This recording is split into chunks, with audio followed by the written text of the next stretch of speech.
Yo guys, OtakuOps here. How's it going? I hope everyone's doing well. First of all, I just want to get that out of the way.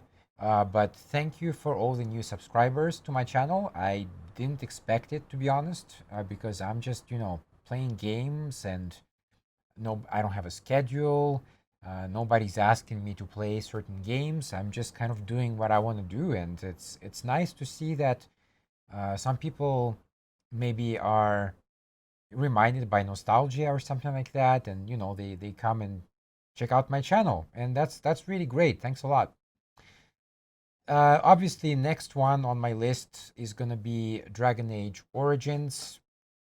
As you can see today, I'm not doing actually any kind of game thing. I'm just gonna do a quick intro to it. That's why behind me there's a bunch of garbage on the table, and yeah, uh, I will do it properly next time. Today is just a kind of very basic intro. I just want to briefly talk about the game, and to be honest, I don't know much. So yeah, let's jump into it. Let's have a look. Okay, there we go. So this is Dragon Age Origins. Just briefly, I want to comment very quickly about it. It's interesting because I had it on the Steam wish list for quite a long time, but I noticed that on GOG they had a massive discount on it, and I got it for like maybe $5 or less. I mean that's incredible for such a game of such complexity and length. Around $5 is a great price, and it's interesting because that promo was.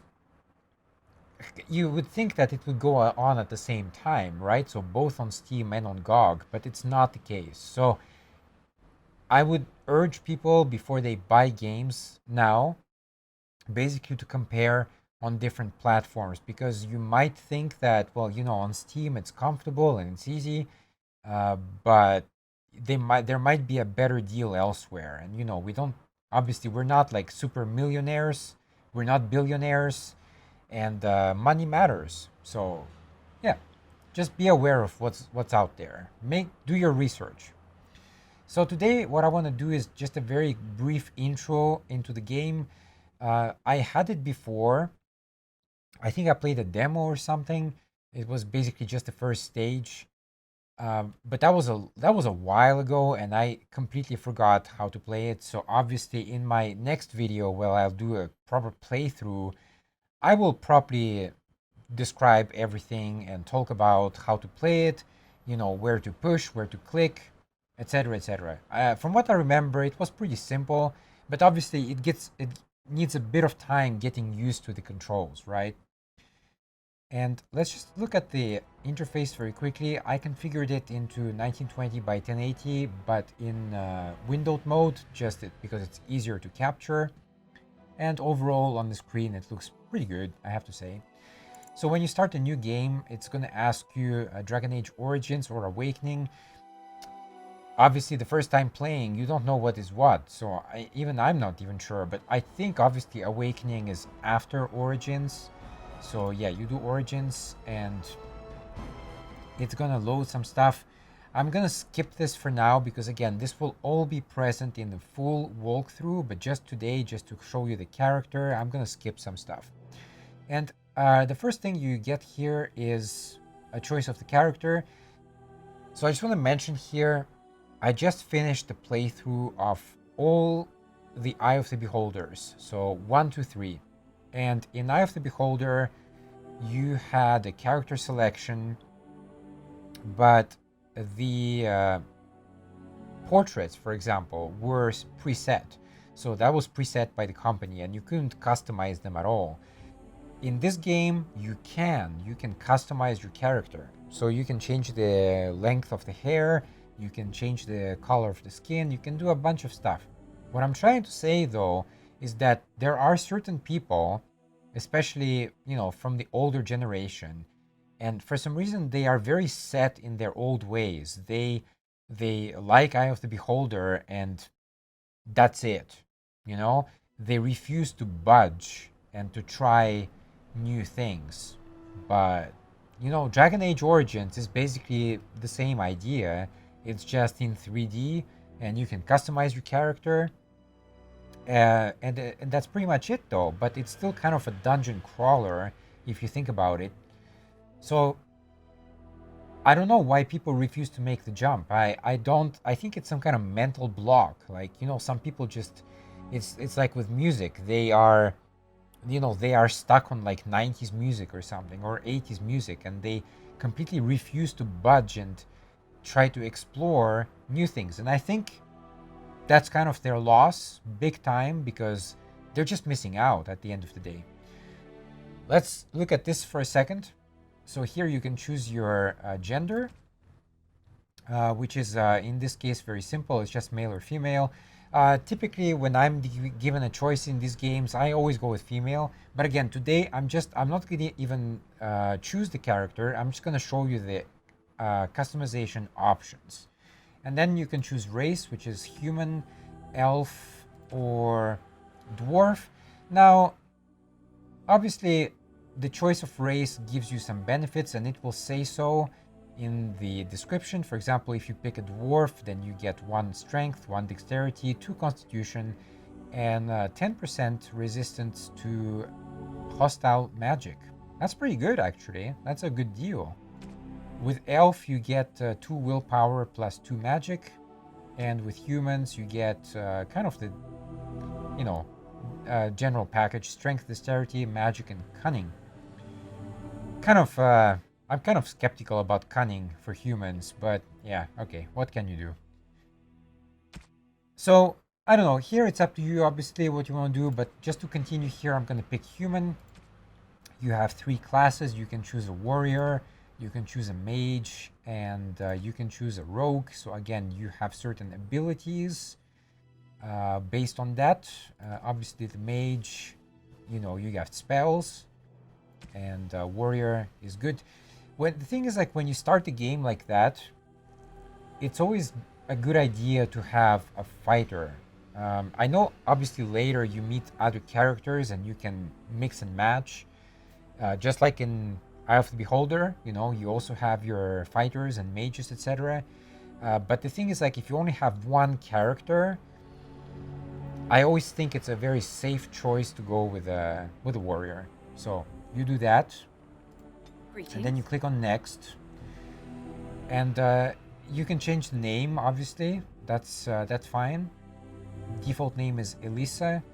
You can choose a quick play. That's just gonna start the game, I guess, with pretty much maybe random characteristics. But the thing is, like, here you can choose presets, or yeah. So you can click here, and it's gonna scroll through the presets of the characters. So if you're happy with that, you can go with that. But if you're not, you don't need to do any of that, and you can just go to skin. So you can have skin complexion, and you can just you can see the difference it's gonna show you on the character. Skin tone, obviously, you can have darker and lighter. You have a bunch of other kind of makeup options, lip colors, anything you want, really. Lip intensity, I don't even know what that is, to be honest. Eyeshadows, tattoos, you can have tattoo color, etc., etc. So the hair, again, you can have different types of hair. Personally, I kind of dig long hair, but that's just my own preference. Although some of the shorter ones don't look too bad.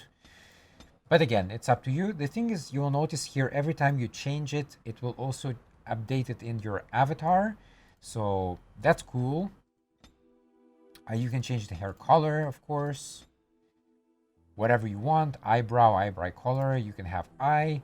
You can change the nose. You can change the mouth, the jaws, the neck. The portrait is actually just the kind of angle, I think, of the avatar. So yeah, if you're not satisfied, if you want to change the background or something, you can go for it. You can have the expression, which is basically just kind of smiling, angry, etc. Typically, I prefer with the expression changes with the situation, but I don't know, whatever you want. And then, of course, later on, right now I'm doing without audio, so I don't know. But you can also change the voice. So if you like a wise choice, or a mystical voice, or a violent voice, you can go for it. And obviously, I will go through this a bit more in depth in my playthrough. But just for this video today, I just wanted to give you a very quick look at all the options available. And I just again want to remind you that essentially this is just kind of an upgrade on games like Eye of the Beholder. It's in 3D, and you can customize your portrait, you can customize the voice. But as far as the game itself is concerned, you're not doing that much different from Eye of the Beholder. So have a bit of courage, have a bit of faith to move into the 21st century and try some new games. That's all I will say, because if you don't, you're just missing out. You're just missing out. And that's kind of a shame. That's a shame. That's all I will say though. That's it for this video today. I will start playing this like seriously, probably from next week. So I know Eye of the Beholder, I edited it very heavily because it was possible. I think in this game it's kind of more impossible to do that. So it will probably be just a whole playthrough. It's going to be very long, yes, but that's just kind of my personal choice for this series. All right, that's it. Again, thanks for all the subs. Thanks for all the views. I do appreciate it a lot. It means a lot. I've been just very kind of ill recently, and so just seeing those numbers, it kind of lifts my spirits, and it's definitely something. So thanks a lot. And yeah, stay tuned for Dragon Age Origins. I will definitely start from next week. It's going to be streamed as well on Twitch, but obviously I also do the videos on YouTube. And subscribe, like, and comment, share with your friends. And I'll see you around. OtakuOps signing off. Take care and stay safe. Bye-bye.